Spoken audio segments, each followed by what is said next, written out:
Gratitude to the Sangha for preserving and propagating the Dhamma. Gratefulness to Bodhisattva Babasaheb Ambedkar for initiating us into this Sadhamma and giving us one of the best constitution. Dear meritorious Upasaks, Upasikas, brothers and sisters in the Dhamma,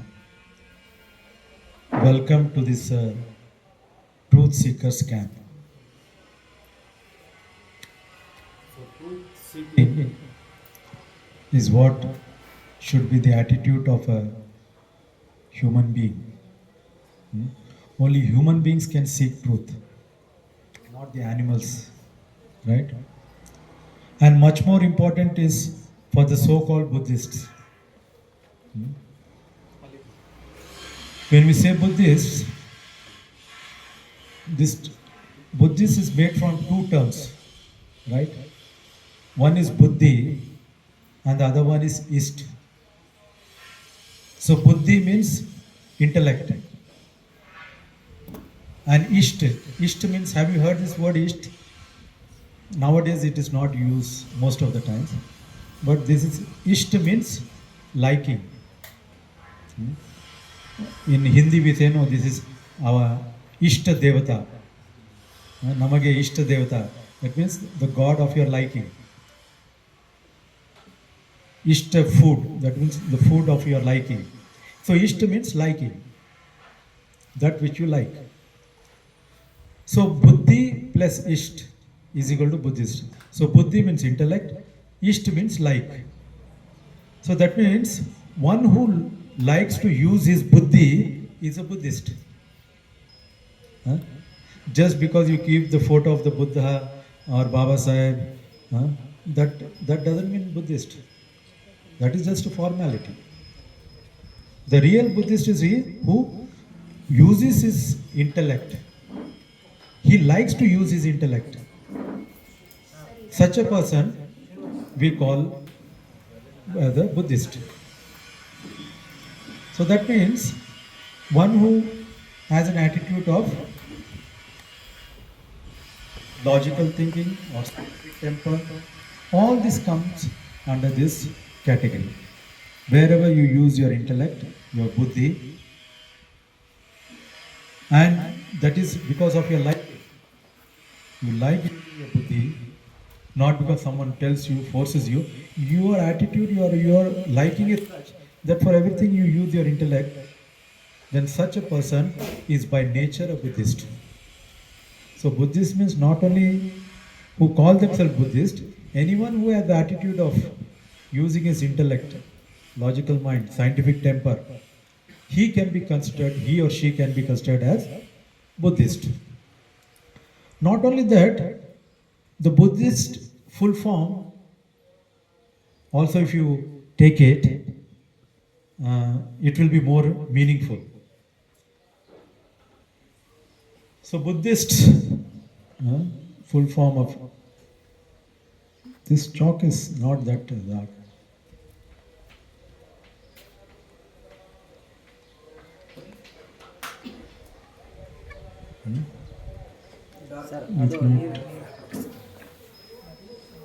Something wrong with this. Very smooth. The marker pen is not there. You should.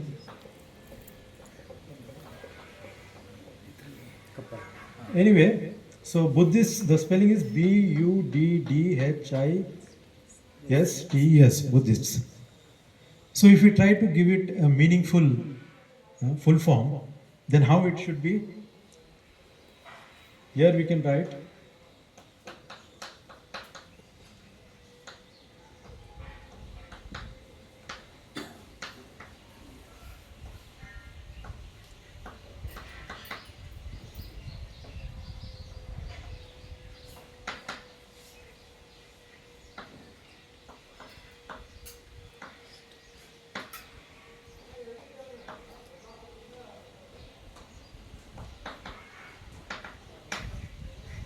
this is not writing at all.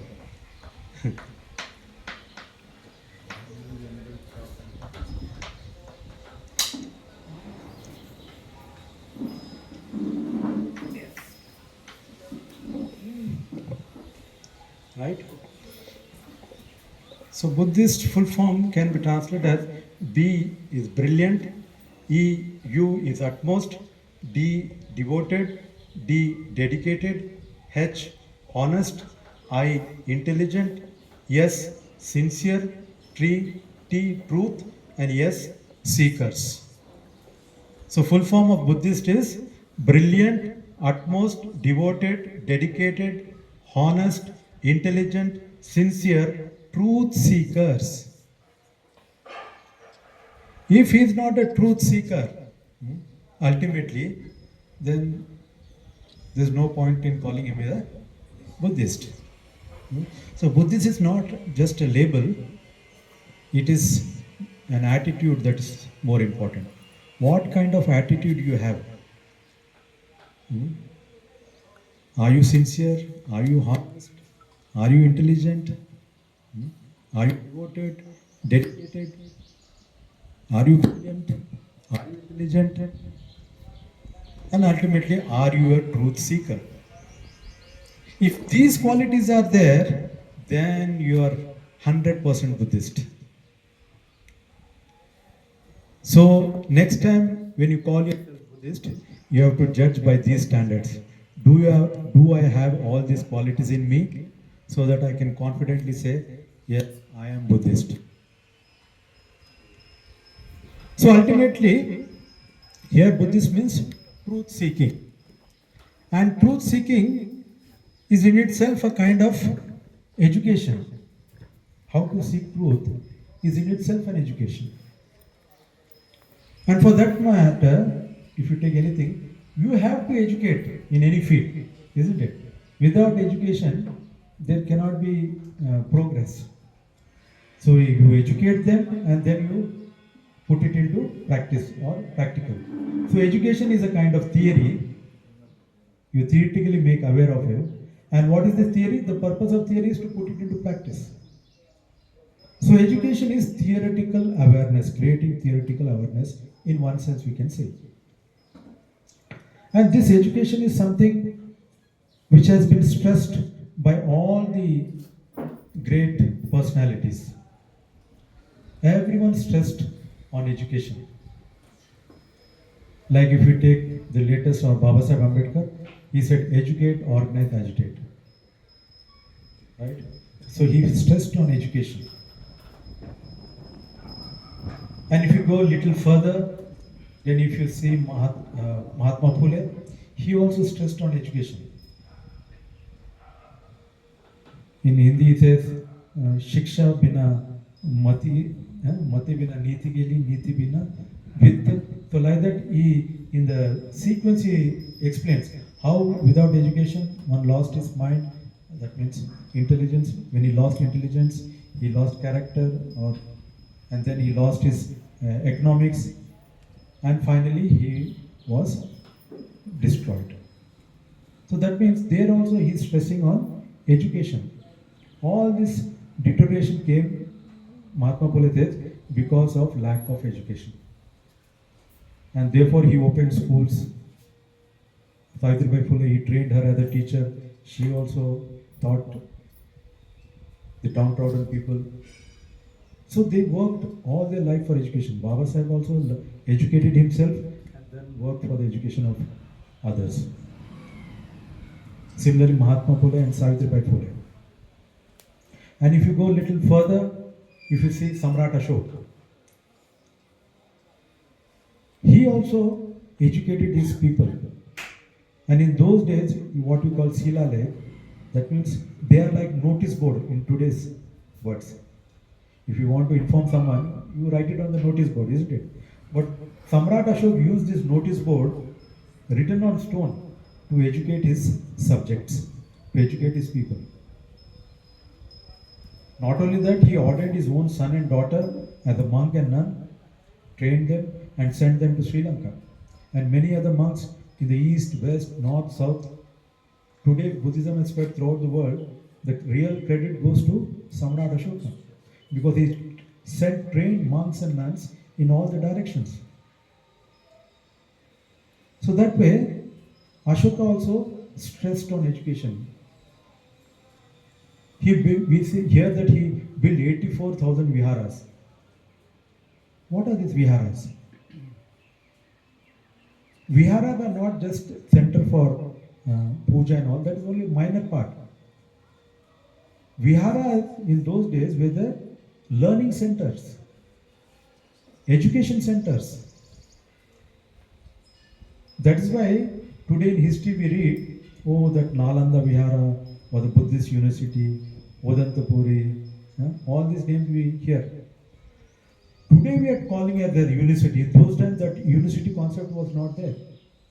They were known as Mahaviharas. So Mahaviharas means where monks, nuns and lay people, upasak, upasikas were educated, were trained. So all these 84,000 viharas, they were not just worship centers, they were education centers. So today, even our viharas should be doing that job actually. But are we doing that? That's why there is no spread of Dhamma. No training is going on, no learning there. So viharas are really meant as the centers of education. Not only academic education was given, moral education. That is more important. Without a base of morality, all education is very dangerous. Like Bodhisattva said, an educated man without character is much more dangerous than a wild beast. So these centers were education centers, but with the base of morality, with the base of Panchashila. So we see Ashoka also stressing on education. Then finally, if you go further behind Ashoka, then the first person in the human history who stressed on education, who throughout his life spent educating people, even before death, few minutes before death, he educated a person and then left his body. Who is that person? That person is none other than Siddhartha Gautama, the Buddha. From the day he got enlightenment till the passing away, all the 45 years he was educating people. The moment he get enlightened, he was looking, whom should I teach this? And he thought, okay, my teachers, he saw the teachers that passed away. Alar Kalame of the Gram Buddha. Then he thought, who are they else? Then these 5 monks who were with me. Then he went searching them and he went to Sarnath and gave the first discourse. Dhamma Chakkata Uttara Sutta. And that, it was kind of rain retreat, though it was not started, but continually 3 months he stayed there. These 5 months, and then Yassa and his friends, 55, like that, in 60 students he got in the first row. And these 3 months he trained them. Theory, practice. And within these 3 months, all the 60 monks became Arhants, liberated one. Now, do you find any other example in the history where a teacher with the first batch of his student all becoming liberated? Do you find any example in history? You find that Guru remained Guru and Shishya remained Shishya. No, he could not liberate even in one Shishya. But Buddha is the one who in the very first batch of 62 students, all the 60 students became Arhant. And after the still many more, even lay people became Arhants, Sotapannas. And when they all became Arhant, Buddha gave them an instruction. What was that? He said, Charata Bhikkave Charikam Bahujana Hitaya Bahujana Sukhaya. Now this kind of instruction you don't find in other religious teachers. Other religious teachers, they want to teach only to their community, their secret teaching, confined teaching to their particular community and so on. But here is the Buddha was telling, Charata Bhikkave Charika Bahujana Hitaya Bahujana Sukhaya. For the benefit of many, for the happiness of many. He did not say for the Sakya Hitaya, Sakya Sukhaya. Isn't it? my community Sakya people, you educate them. No. Bahujana hitaya, bahujana sukhaya. And how this charika is going to help Bahujans? Just by doing charika, will it work? No. Then how? So further he instructs. And he says, Deseta bhikkave dhamma adime kalyanakari, majjame kalyanakari, pariyosana kalyanakari. He's telling, Deseta bhikkave. Oh bhikkhus, instruct these Bahujans, these people. What instruction? Adime kalyanakari, that which is beneficial in the beginning. Majjama kalyanakari, that which is beneficial in the middle. Pariyosana kalyanakari, and that which is beneficial thereafter.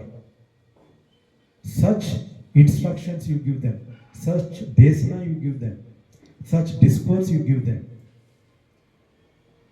Now the question arises, what is that beneficial in the beginning, beneficial in the middle, and beneficial thereafter? So if you see the teachings of the Buddha, then you will come to know, Sila, this is beneficial in the beginning. Therefore, in every Buddhist program, first we give you Sila, isn't it? We give you Sila, then only chanting. Sila, then only you give Dana. Sila, then only Samadhi. Everything is based on Sila. First Sila. So this is the beneficial in the beginning. Majjame kalyanakari, that which is beneficial in the middle. What is beneficial in the middle? Samadhi, meditation. This is beneficial in the middle. And pariyosana kalyanakari, and thereafter what is beneficial? Panya, wisdom. This is beneficial. So that means Buddha is telling to the monks, oh bhikkhus, go for the benefit of many, for the happiness of many, and instruct them. Beneficial in the beginning, that means instruct them in the Sila. Beneficial in the middle, that means instruct them about Samadhi. And beneficial thereafter, that means instruct them on the wisdom. That means go and teach people Sila, Samadhi, Panya. Sila, Samadhi, Panya. This is the instruction of the Buddha. And this is the instruction that 60 monks took and went in different directions. And that is why, because of this single instruction, today we find that Buddhism is the only Indian religion to become world religion.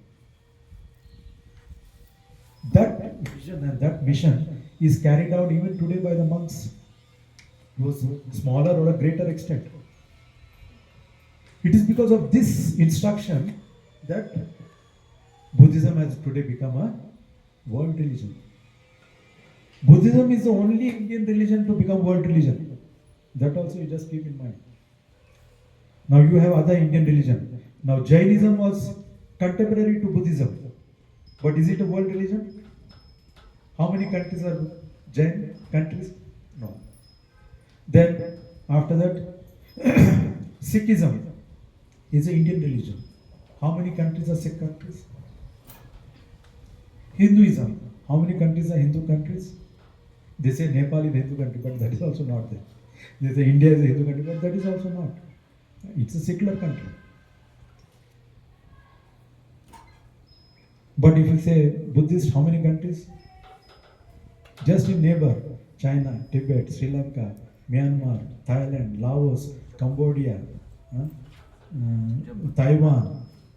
So many Buddhist countries. And now in Europe and America, there also the Buddhism is spreading. Why?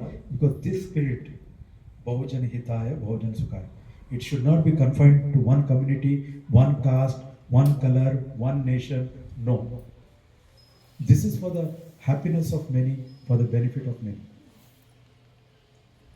Whereas other religions, Indian religions, they confine their teaching to their community, to their region.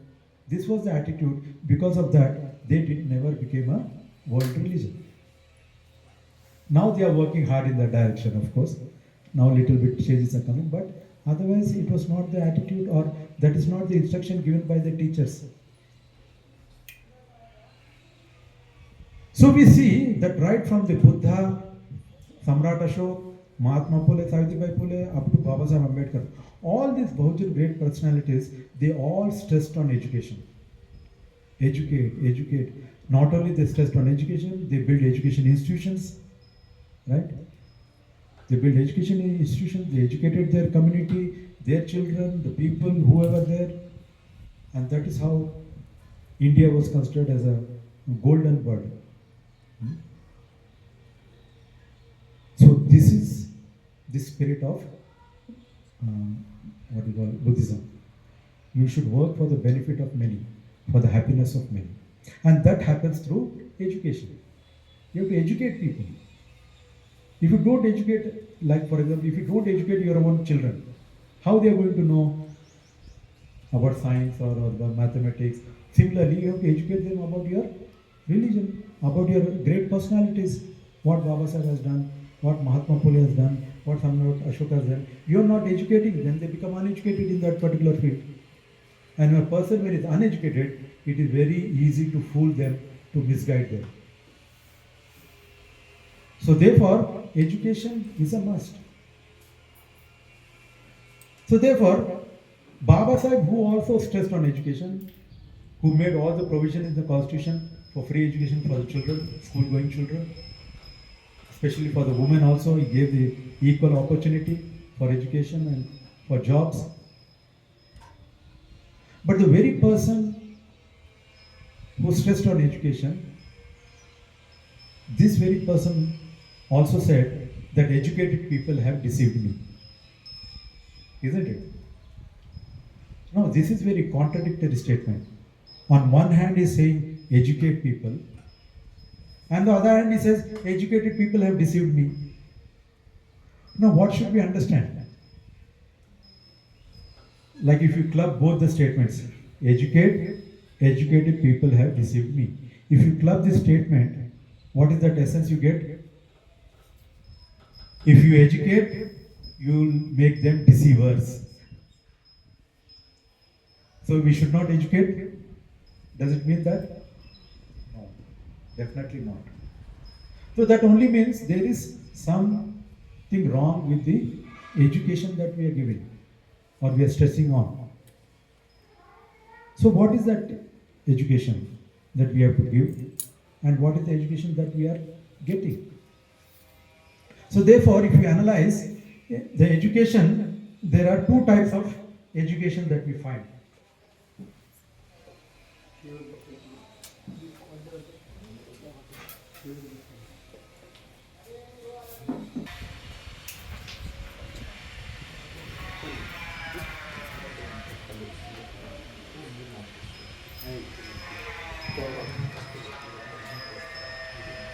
So we can say that we can see two types of education, right?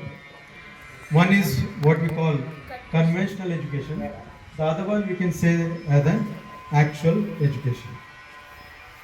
So conventional education means what? We call a parampara education. So what is the conventional education we are getting? What is the parampara education? Gurukula. Now present, what is the conventional education that we are getting?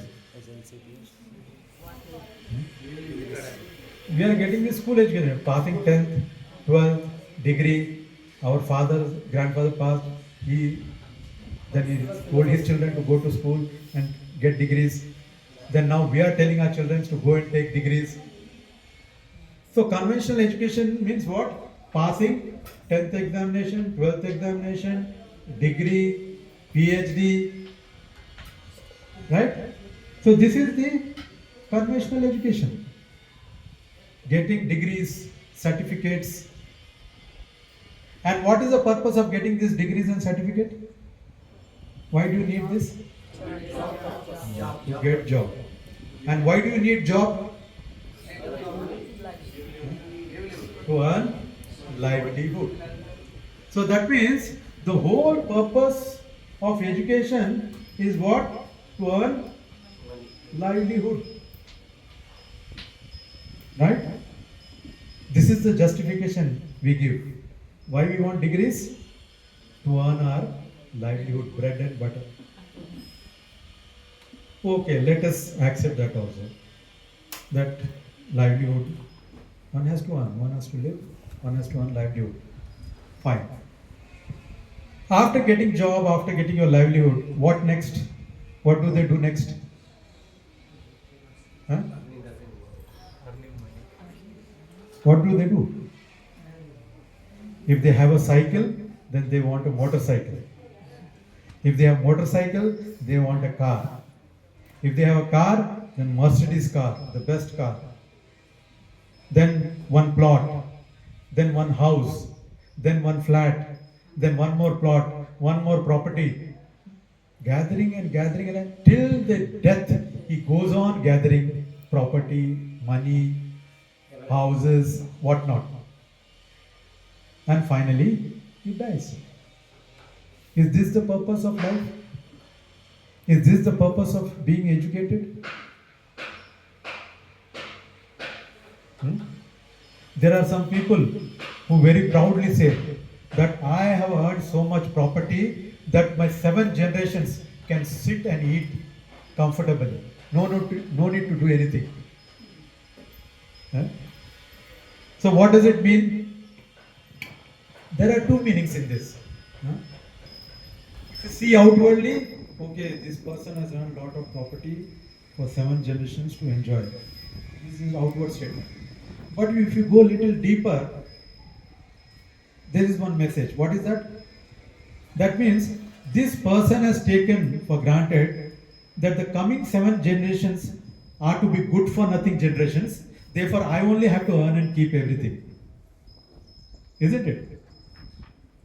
If you are earning for 7 generations and keeping, that means you are thinking that your coming generations are good for nothing people.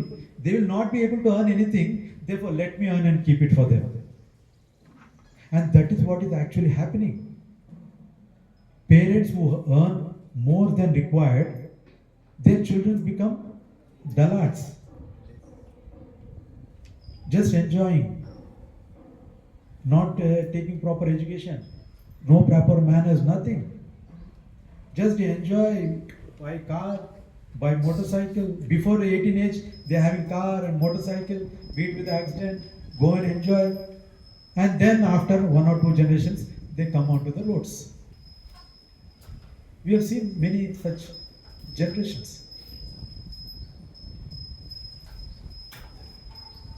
So just earning. Is this the purpose of being educated? Just imagine if Baba Sahib would have also done like this, where we all would have been. If Baba Sahib let me earn money, property for my children, for my grandchildren, later, then where would I have been? Huh? So, do you think the purpose of education is to earn livelihood? First of all, that very concept is very wrong concept. That we have to take certificate. Why? Because we want to earn livelihood. Outwardly, it looks very logical, but that is not logical at all. Because if it is a question of livelihood, then that livelihood is earned even by a person who is uneducated, who is illiterate. Even he is or she is earning livelihood. Don't you think they are earning? They are also earning their livelihood and feeding their wife and children without education. Of course, you may have more comfort, he has less comfort. But the question of earning livelihood, if you are telling, then that livelihood is being earned even by an uneducated, illiterate person. He is also feeding his wife and children. Not only an uneducated person is feeding wife and children and earning his livelihood, even the dogs and cats and animals and birds, they are also earning their livelihood. What education they are getting? Which university they are going and taking certificates for their livelihood? So they are all earning livelihood. An uneducated person is also earning livelihood. An educated person is also telling I am getting education to earn livelihood. What difference is there between an uneducated and educated if both are working for livelihood? And even animals, they are also fulfilling their needs, livelihood. Then what is the difference between an educated man and animals or dogs and cats? if it is matter of livelihood? Even dogs or cats are finding their livelihood somehow. And an educated person is also finding livelihood. So at the very first case, we should understand that education is not for earning livelihood. The very first misunderstanding of the purpose of education is that we need education. Why? Because we want to get job. Why you want to get job? Because we want to earn livelihood. So the first of all, education is not for livelihood. This should be clear in our minds. Unless this you make it clear, you cannot be of service to the humanity. You cannot do service to your society. There cannot be any payback to society. Baba Sahib was so poor. He was not rich. He was not earning properties and gathering. And yet he was able to do so many things for others. So therefore, the question is, if education is not for earning livelihood, then what is the actual purpose of education? Now this we have to understand. One thing is understanding that the purpose of education is not for just livelihood. This should be clear. Then the second is, then what is the purpose of education? What for we should get education? If it is not for livelihood, then what for? So that means then we come to the actual education. The purpose of actual education. Why? What is the purpose for being educated? So if you understand the purpose, the actual purpose of education, what is it? Whoever is taking education or getting educated, he or she should have three qualities in him or her. What is that?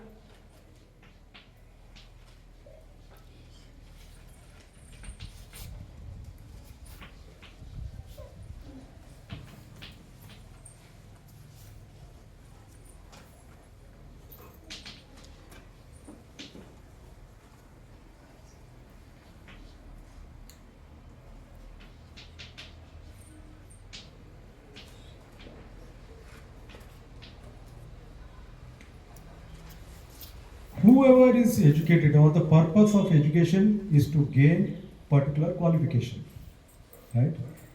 Particular qualification is not getting MBBS, the B, that is academic qualification. But the real core purpose of education is to develop these qualities, three qualities. What is it? Analyzation, rationalization, and differentiation.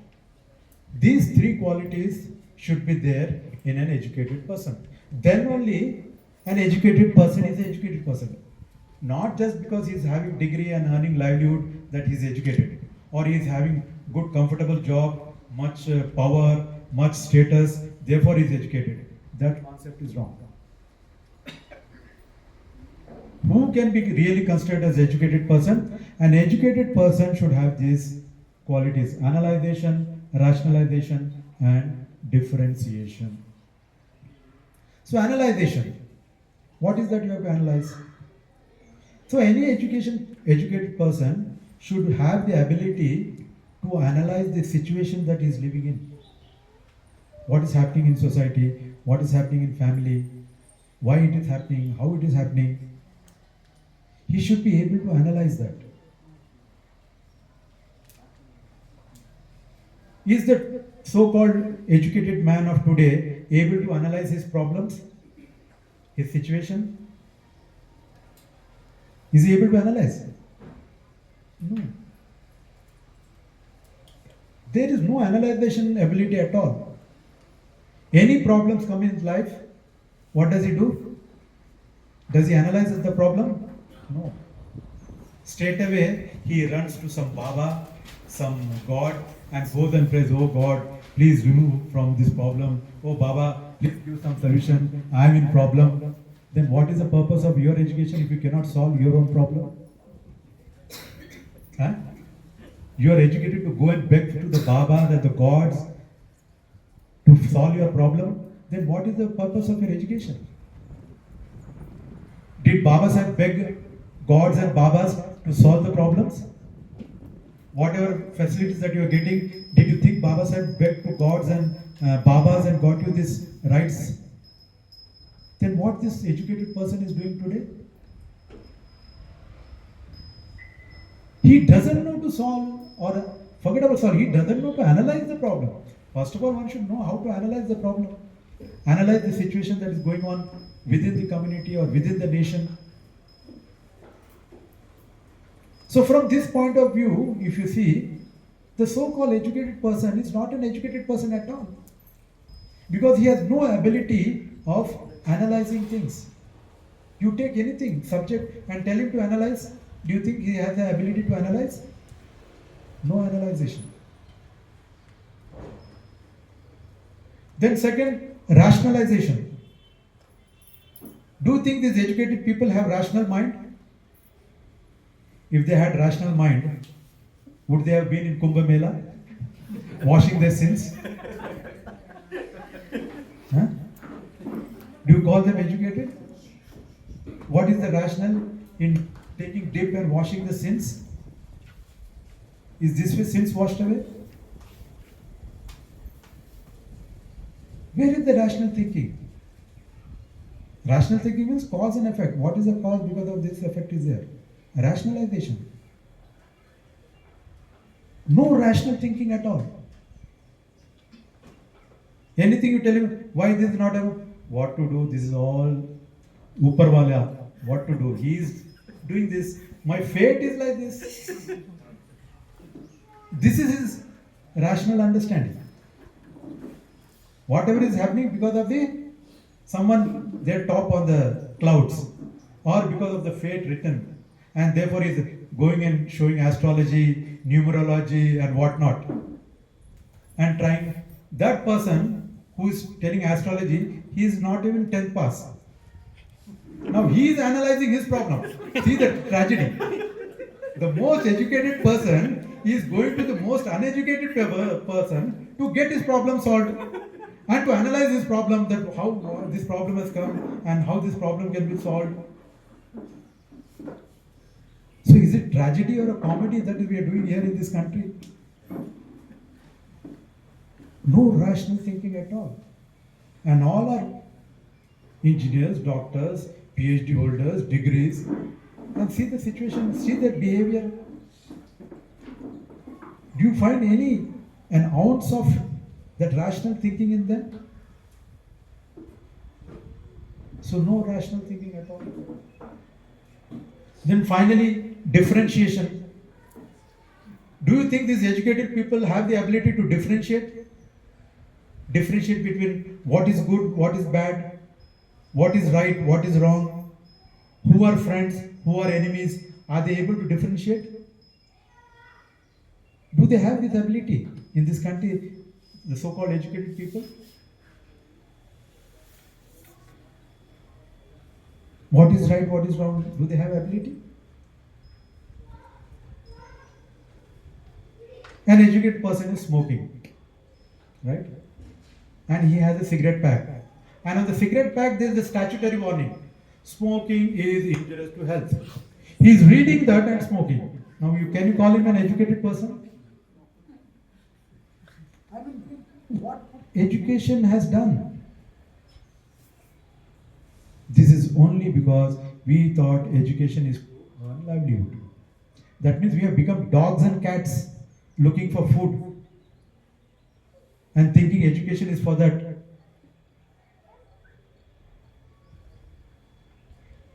Is there ability to differentiate between who are friends and who are enemies? Do you have this difference? If you had this ability to differentiate between who are friends and enemies, you would have not voted your enemies and made them sit on your head.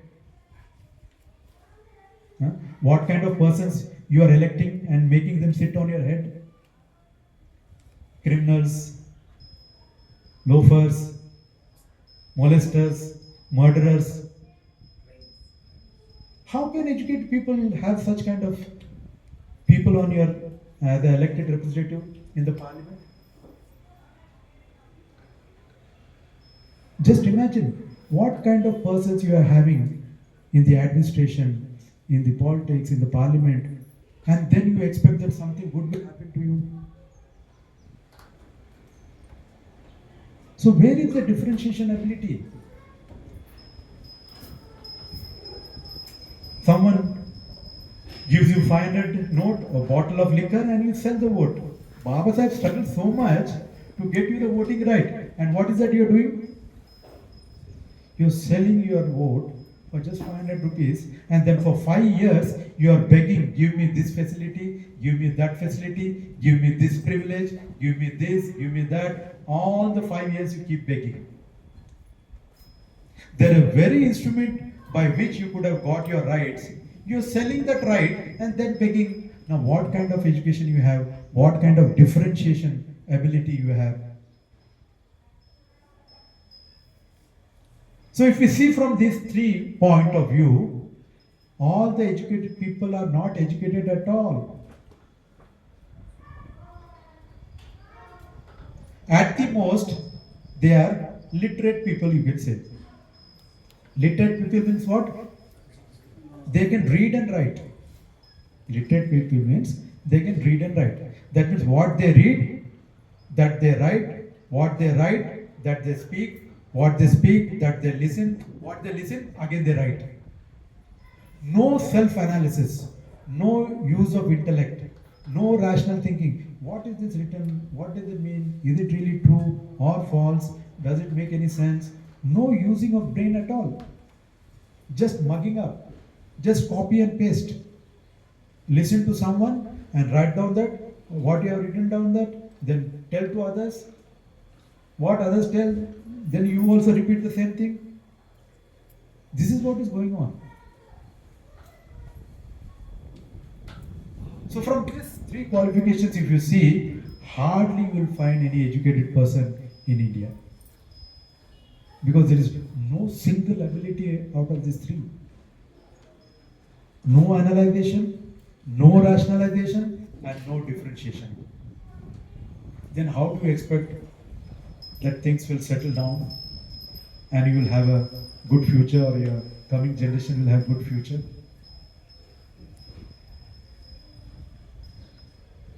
A real educated man you can see in Baba Sahib, who could analyze the problem, whether it be a political problem or social problem or economic problem. A person who can analyze can also find a solution. A person who cannot analyze at all, cannot rationalize at all, what solution he can find? Like for example, in your colony now there are no proper roads, right? Or there is no proper drainage. So how you will get this? You will pray to the God, oh God, let the drainage come in my colony. Oh God, please may I get a good roads. If you pray like that, you're going to get. Then why these youths are running to temples and asking for jobs? Oh God, let me get a government job. Let me get a private job. Asking, the God will give you jobs. So what kind of educated people we are having? To get your rights, privileges, facilities, there is a procedure. If the roads are not being built, catch your local representative, your MLA, your councillor, give a written application, go and sit on their chest and get the job done. That is the purpose of being educated. That what is your right and how to get your rights through constitutional means. Such a person is an educated person.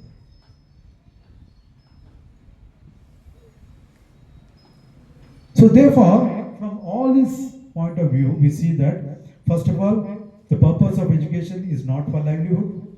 Second, the purpose of education is to develop these 3 qualities, that is the qualities of analyzation, rationalization, and differentiation. And why we have to develop these 3 qualities? So that we can solve our problem as well as others' problem. That is the purpose of education.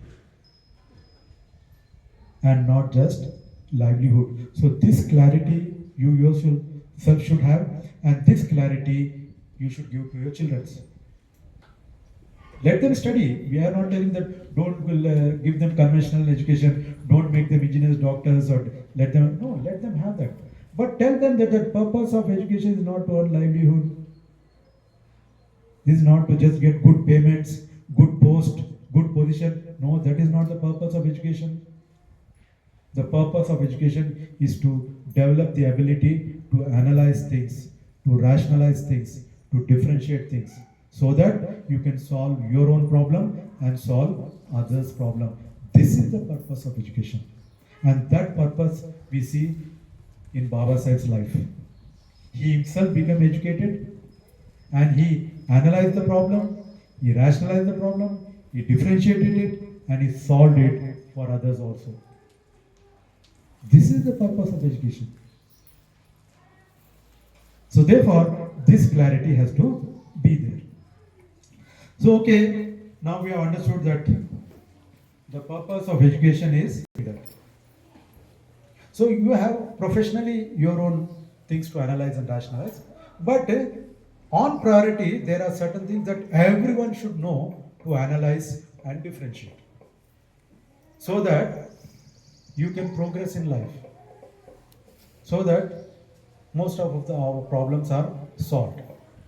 So what are those things that on priority we should have the ability to analyze, to differentiate, which is necessary for everyone, whatever may be your profession, whatever may be your background, but you should have the ability to analyze and differentiate on priority the 5 things if you want to progress in life. What is that?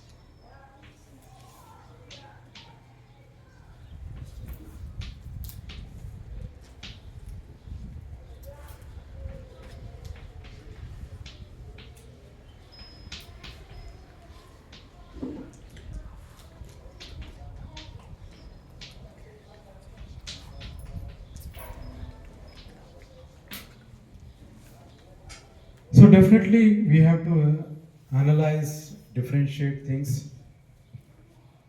But since there are so many 100 things, everyone cannot analyze everything. But there are certain things that each and everyone should have the ability to analyze, to differentiate on priority. What is that?